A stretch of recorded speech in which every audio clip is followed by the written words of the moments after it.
Natasha, and thank you so much for joining me today. Well, today I'm going to be trying out a brand new product to me. Now, I wouldn't necessarily say that these are brand new to the market, but I was a little bit skeptical of these. I'm not going to lie, I wasn't sure just how well this would work for me, I guess, and obviously it's a really individual thing, but I saw this one here. This is from the Crafters Workshop. Now, these are the 4-in-1 stencils. This one is called I think it's called Fenced Sunflowers. Now, they have a few of these, and I've since gone back and sort of seen some more now that I've played with this one that I think could be fun. So they do have the numbers of like which order. Can you see them etched there? 1, 2, 3, and 4.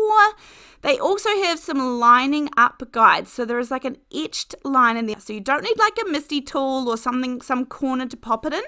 Now, I do realise that layering stencils in general aren't new to the market, but this sort of more 4-on-1 sheet, because usually I wouldn't pick to go with layering stencils. I find them a little bit tricky. I don't like struggling to line things up. I like a good basic layering stencil though. There's a couple of florals out there that I love, and I did really want to give this one a go. It seems clear, it seems easy to do, but I wasn't sure. Yeah, I just wasn't sure how this was going to go for me. So this was an experiment, and they have like several of these. There's a lemons one that I'm really tempted by. There's also some great forest scenes and deer scenes, which would be great for mail cards, but would also be great for Christmas cards. And of course, you can tweak these and actually like use the elements almost individually. Like the little fence here, the little picket fence that this creates, that would be stunning with lots of different things in behind it. Like you could put a house or a home in behind there. And you could make this into like a new home, congratulations cards. You could do a whole host of any floral stencils or any floral die cuts or vine, or there's so many different options. But anyhow, I'm trying out the product pretty much as is. Now, I am going to do a few little things to jazz this up just because I think we love a little bit of individuality on each card. So, this is layer 1. This is purely layer 1. I'm using some Gina K dye inks today. That's the dye inks that I have. I would happily also use my oxides, and I also have the VersaFine Clear pigment inks. I would happily use all 3 of those or any of them on this project. Those are really only the 3 ink lines that I carry. I have a very limited space, and I think all of them would work here. I've used some sort of, I would say, a light green for the background of the hills, and then I used a little bit of a darker green that I came in with. I think it's green grass, which is like a mid-green, I guess, and just gave a little bit more dimension to the colour underneath that picket fence. And then, of course, these are going to be the sunflower heads, and so I thought I would just use a couple of different yellows. And actually, in truth here, I used yellow and then I couldn't be bothered finding a red, so I just used a red sponge that I had lying around, and I'm going to blend that back in with the yellow just to give a little bit of dimension, because at this point I'm truly just seeing if this is something I can make work or if it's more like a really good idea but I can't, play it out quite right. Anyhow, so that's layer 1 and it's looking okay. I'm going to add in a little bit of blue in the background, and truly this is just the lightest of light layer, truly light, just a little bit of ink. So I'm not going over top of the sunflowers, just around them. I'm going over them a little bit, but the ink is so light that it's going to be just fine. Just to give that sort of sky background look, Okay, now moving on to layer number 2, and I know that because it's got the big etched 2 in the corner, which someone like me, I appreciate. And again, not tricky to line up one bit. Really easy. Now, there is down the bottom of this one like a little grass verge, I would say. It's just a very thin layer. You can see it really show up there.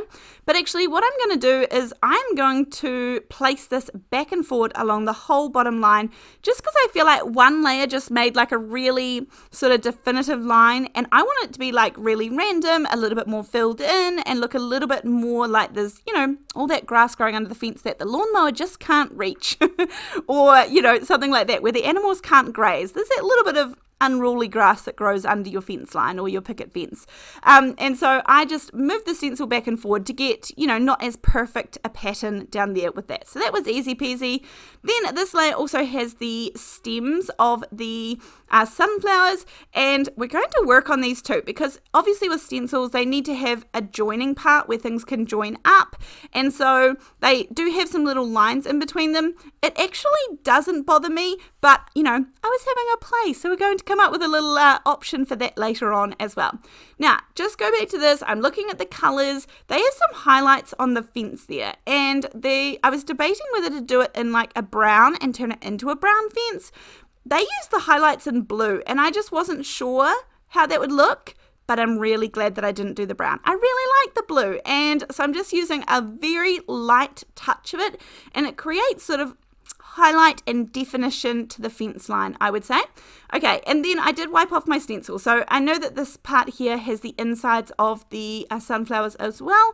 So it's not that I was moving the stencil around accidentally. It's just that I was doing sort of separate parts and focusing on separate parts just because I wasn't sure how I was going to enjoy this. But at this point, I'm thinking, yeah, I quite like this. This is coming along. Now, some things that we can do to take this next level. So this as is looks nice, looks really good, but I'm going to take a fine brush. So this is just a little inking brush, and dip it into my brown ink, and you can just see that we're going to fill in the centers a little bit, because the centers really only have those sort of, like the dotted seeds, I guess. I'm not sure what you'd call them, but the dotted look to create the seeds. So I just froze the screen here for 1 second so you can see the difference between the 3 on the right and the 3 on the left. It makes such a big difference to just add in that tiny little bit of ink. If you need to, go back and watch the last 20 seconds of this video again, just so that you can really see the difference. It makes a big change in the overall look of the card. Again, you can also do this for the outside sunflowers. So like take a little yellow brush and just fill in a little bit more color. It gives you some blending options as well. I just use these little fine brushes. These are fantastic for going through little spots and stencils. If you're wanting to do separate colors in different areas, absolutely highly recommend having some smaller stencil brushes or some paint brushes like this. And then this is where I decided to change it up a little bit. Now, I have already done the sunflowers, so I'm going back to number 1. I've already done the petals of the sunflowers, but then I had this thought, what about if I use some Lunar paste to create that shiny element and a little bit of dimension? So I've got a couple of colors here, the Slippery When Wet, which is the gold one, and the more yellow one is called Shooting Star. Now, side note, the Slippery When Wet Lunar paste is my absolutely best ever gold flick. It is for doing gold splatter. It is the best gold. I know that he calls it the Slippery When Wet. It's sort of more the orangey yellow, but to me, it's the best gold. He does have another gold, of course.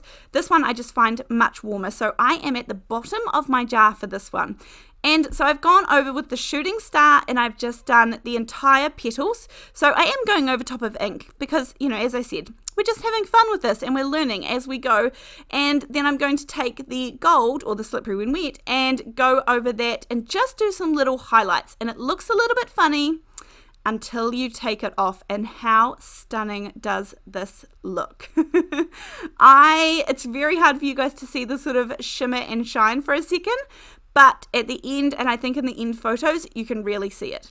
Now, I did get a little bit of green ink was underneath my stencil, and so I have a little green splotch on sort of towards the left-hand side a little bit, but I will go back in and, you won't see this part. It's okay. I am taking some of the Altenew. These are the water-based markers, and they have 2 ends to them. One is going to be like a brush tip, and then the other is that fine-tipped pen. Now, I don't use these a whole lot, but they are perfect for sort of outlining some of the leaves. And again, this is just joining up sort of where the stencil look comes in. So you could take even like a glitter pen, I think would look really nice here, but I've already got the shiny element on my card with the Lunar paste. So I was happy just to come in with these Altenew ones and just essentially just drawing the outline in for like an outline stamp around the stenciling. And that again connects up all those gorgeous leaves. Little details, you most certainly can leave these out for sure. So the shine is starting to come through from those gorgeous sunflowers, and I'm going to cut this down and make this into a finished card. Now, of course, you did see that the fourth step of the stencil actually has some sentiments. And you could add that in there. You could stencil it on in like a really nice dark black or something like that. You could also even use like a darker green or darker blue. I think that would look really nice too. But actually, I didn't want to ruin this gorgeous picture, and so I've got this space down the bottom. I'm going to take I think it's the leaf canopy from Altenew. It's an old favorite, and it's never going anywhere out of my stash. I love it. I'm going to take this little sentiment that says, "Life is better with friends," and I'm just going to stamp this down the bottom. I did, as you saw, have to cut this apart, and that's okay with me, because when we cut them apart, you can easily sort of restack them together again, and they look perfectly fine. So I can stack them back together. I'm just stamping this down on the grass in that dark, nice, beautiful black. It's the Versifine Onyx black color. Beautiful pigment stamping ink, and I really like this. I did think I would put in a teeny tiny matting layer of black. I don't like to have too thick of a layer of black around the outside. I feel like it just pulls the card down a little bit, but a tiny fine matting layer is beautiful. It accents the sentiment that we have stamped there in the black. And then you could either pop this onto a white card or a yellow or a green or a blue. You could pull any color that we've got in that card there.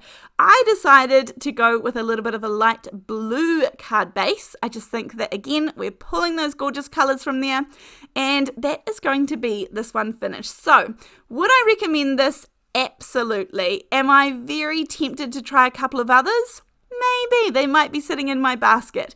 There are some on clearance at the moment as well, so that is another good thing to take into consideration. But I was really skeptical about this, and I would say that it worked better than my expectations. I think this card is gorgeous, and we could definitely change the look of this up in quite a few ways. Anyhow, I had fun trying this new to me product where it's all one stencil, and I had a great time. So thanks so much for joining me, and I'll see you next time. Bye.